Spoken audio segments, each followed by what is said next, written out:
Welcome friends. আজ আরও একটি গুরুত্বপূর্ণ ভিডিওতে তোমাদের সকলকে ওয়েলকাম। তো ফ্রেন্ডস, আজ আগের দিনে আমরা সেন্টেন্সের প্রকারভেদ এগুলো আমরা শিখেছিলাম, তাই তো? তো যে সেন্টেন্সগুলো আছে, সেন্টেন্সে দেখবে কতকগুলো ওয়ার্ড আছে। এই ওয়ার্ডগুলোর একটা নির্দিষ্ট নাম আছে, মানে এগুলো কী, জিনিসটা কী। এখানে দেখো আমি লিখে রেখেছি পার্টস অফ স্পিচ। পার্টস মানে আমরা জানি অংশসমূহ বা অংশ, আর স্পিচ মানে হচ্ছে বাক্য বা সেন্টেন্স। পার্টস অফ স্পিচ এই কথাটির মানে হচ্ছে বাক্যের অংশসমূহ। দেখো, যেমন ধরো, হি গোজ টু স্কুল, এটা একটা সেন্টেন্স। এই যে সেন্টেন্সটি আমি লিখেছি, এই সেন্টেন্সের এখানে ওয়ার্ড আছে 1, 2, 3, 4। এই 4টি ওয়ার্ড আছে। এই 4টি ওয়ার্ড বাক্যের এক একটি অংশ।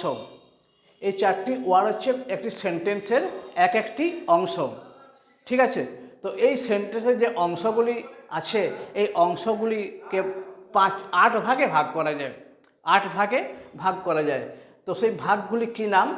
পার্টস অফ স্পিচ মোটামুটি 8 প্রকার। কি কি? প্রথমে দেখো, প্রথমে যে ভাগটি আছে সেটি হচ্ছে নাউন। নাউন বা বিশেষ্য পদ। বিশেষ্য পদ, একটা সেন্টেন্সের মধ্যে নাউন থাকবে। তো নাউন যখন সেন্টেন্সে থাকবে আমরা চিনব কী করে?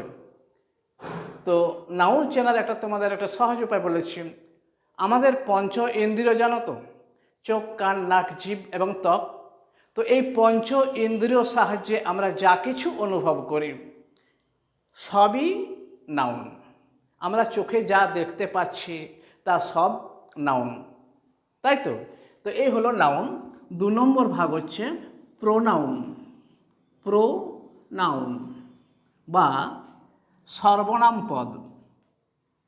সর্বনাম পদ। নাউনের পরিবর্তে সেন্টেন্সে এই প্রোনাউনটা ব্যবহার করা হয়, ঠিক আছে? যখন প্রোনাউন আলোচনা করব তখন তোমাদের আমি প্রোনাউন সম্বন্ধে সম্পূর্ণ একটা ক্লাস করব, তখন তোমরা দেখে নিও, ঠিক আছে? আজ আমি শুধু পার্টস অফ স্পিচ এর যে 8টি ভাগ, এই 8টি ভাগ সম্বন্ধে আলোচনা করব। 3 নম্বর হচ্ছে অ্যাডজেক্টিভ। অ্যাডজেক্টিভ বা বিশেষণ পদ। বিশেষণ পদ।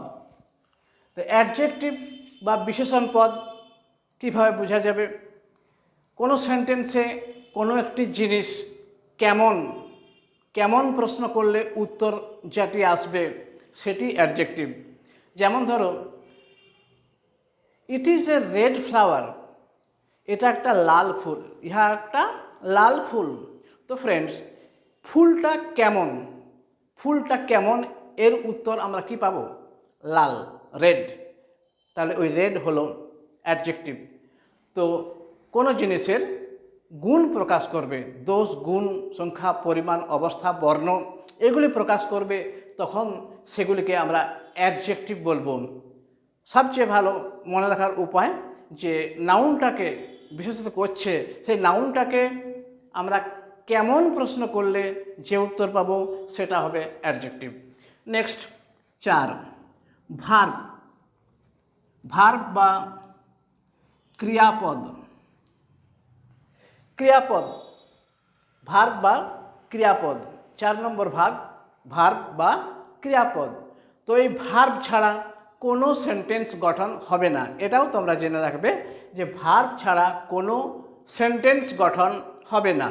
ভার্ব বলতে বোঝায় কোনো কাজ, যে ওয়ার দ্বারা কোনো কিছু করা, হওয়া বা আছে বোঝায়, এরকম যদি বোঝায় তখন সেটাকে আমরা বলবো ক্রিয়াপদ বা ভার্ব।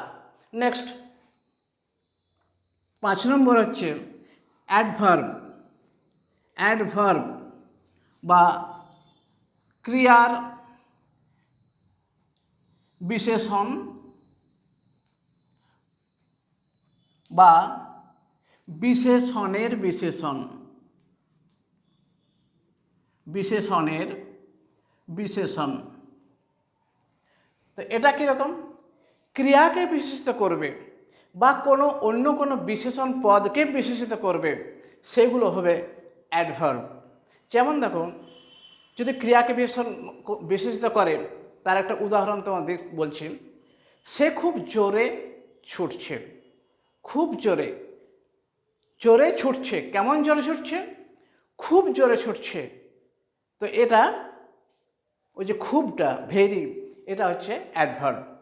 নেক্সট 6 নম্বর হচ্ছে প্রিপোজিশন, PREPOSITION। প্রিপোজিশন বা পদান্বয়ী অব্যয়, পদান্বয়ী অব্যয় পদ।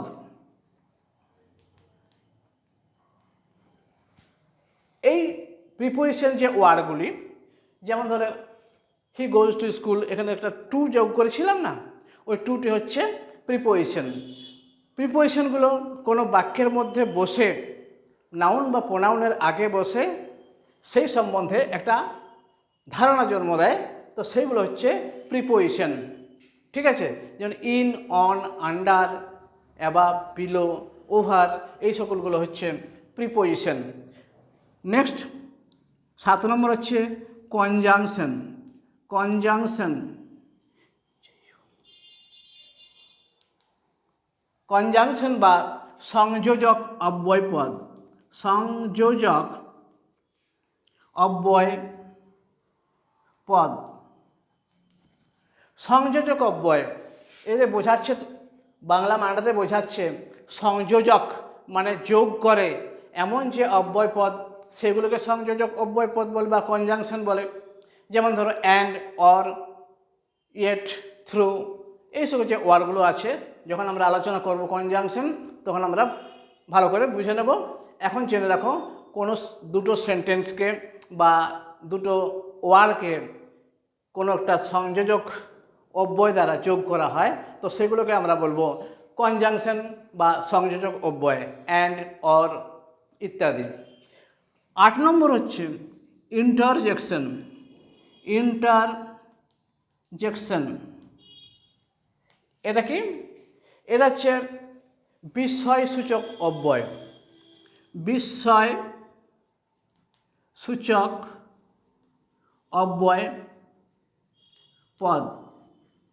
এর মধ্যে বোঝাবে বিস্ময়সূচক যে অব্যয় পদগুলো, সেগুলোতে বোঝাবে কোনো একটা অবাক হওয়া, সেই সকল যে বিস্ময় মানে কি? অবাক।